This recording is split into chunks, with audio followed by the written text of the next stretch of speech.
Hello बच्चों, I am Dr. Shashank Gupta. I am PhD in Human Genetics from Banaras Hindu university. बच्चों, genetics की इस lecture series में हमने काफ़ी सारे पॉइंट्स डिस्कस किए हैं। Monohybrid cross, dihybrid cross, laws of Mendel और मेंडेलियन प्रिंसिपल्स के कुछ एक्सेप्शंस भी डिस्कस किए हैं।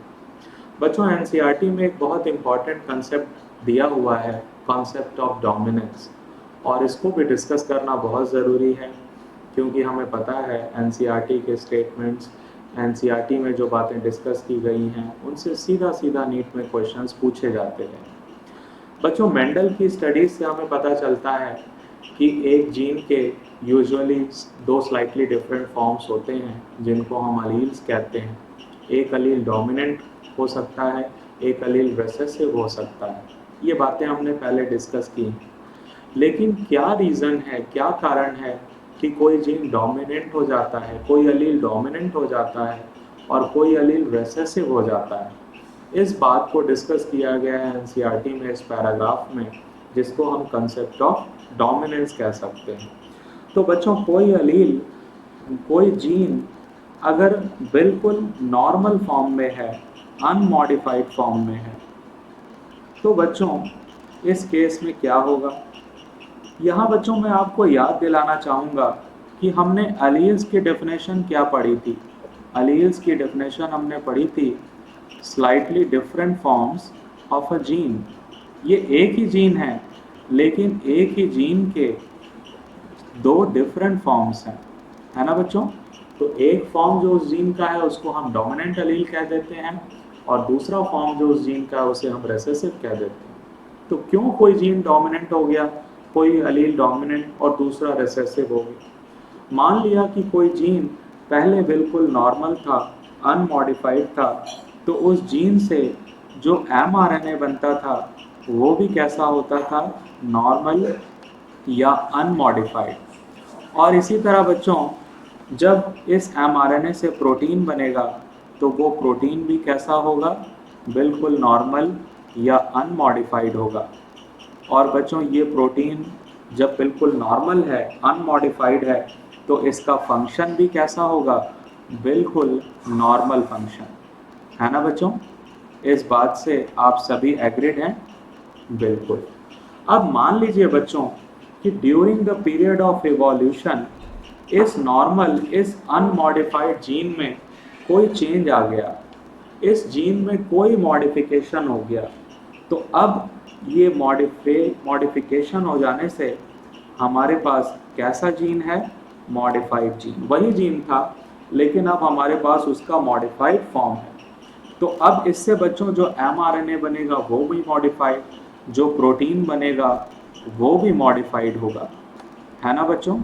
तो अब हमारे पास मॉडिफाइड प्रोटीन है। ये बच्चों मॉडिफिकेशन जो होंगे, इस मॉडिफिकेशन के क्या क्या रिजल्ट देखने को मिल सकते हैं? तो इस मॉडिफिकेशन के एनसीईआरटी कह रही है कि 3 पॉसिबल आउटकम्स हो सकते हैं। ये जो प्रोटीन में मॉडिफिकेशन हो गया, इसके 3 रिजल्ट हो सकते हैं। हो सकता है बच्चों कि ये मॉडिफिकेशन ऐसा हुआ हो कि या तो इससे बिल्कुल पहले की तरह नॉर्मल प्रोटीन ही बन रहा हो, या फिर स्लाइटली, बहुत हल्का सा लेस एफिशिएंट प्रोटीन अब बन रहा हो। पहली पॉसिबिलिटी ये है बच्चों, और इसको हम कह सकते हैं केस 1। इसको हम केस 1 कह सकते हैं बच्चों।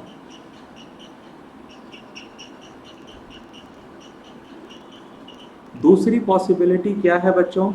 हो सकता है इस मॉडिफिकेशन से अब बिल्कुल एक नॉन फंक्शनल प्रोटीन बन रहा हो, एक ऐसा प्रोटीन जो बिल्कुल किसी काम के लायक ही नहीं है। इसको हम केस 2 कंसीडर कर सकते हैं।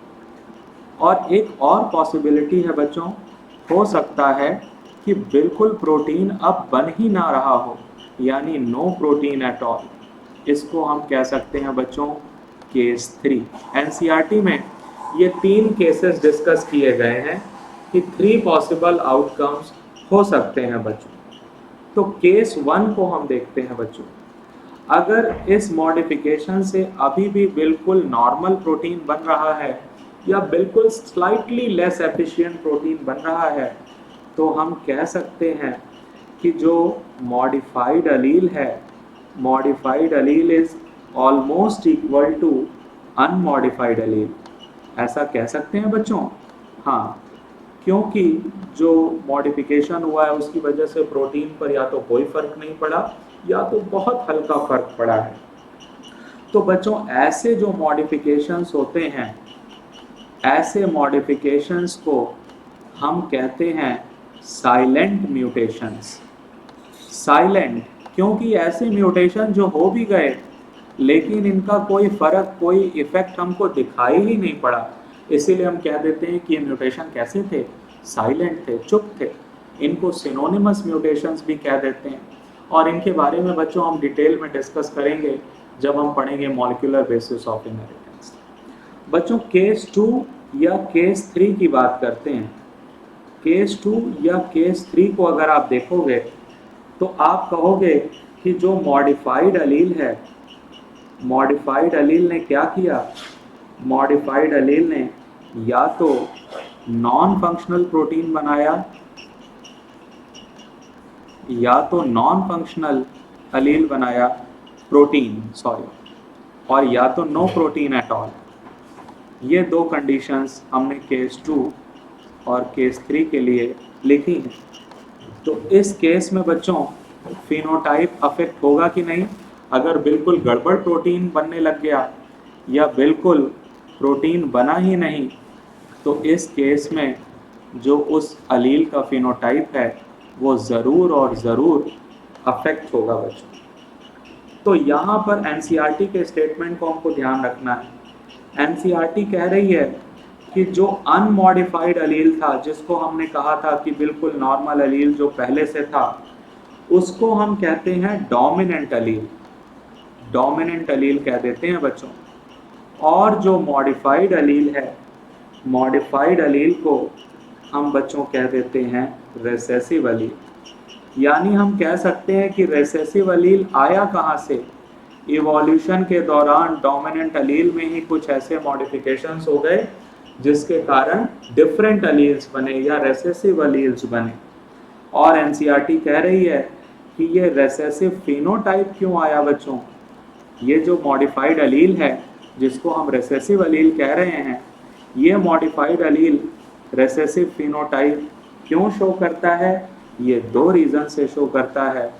या तो नॉन फंक्शनल प्रोटीन बन रहा है, या तो जो प्रोटीन है इस मॉडिफिकेशन की वजह से वो बिल्कुल ही गड़बड़ बनने लगा है, या तो प्रोटीन बनना ही बिल्कुल बंद हो गया है।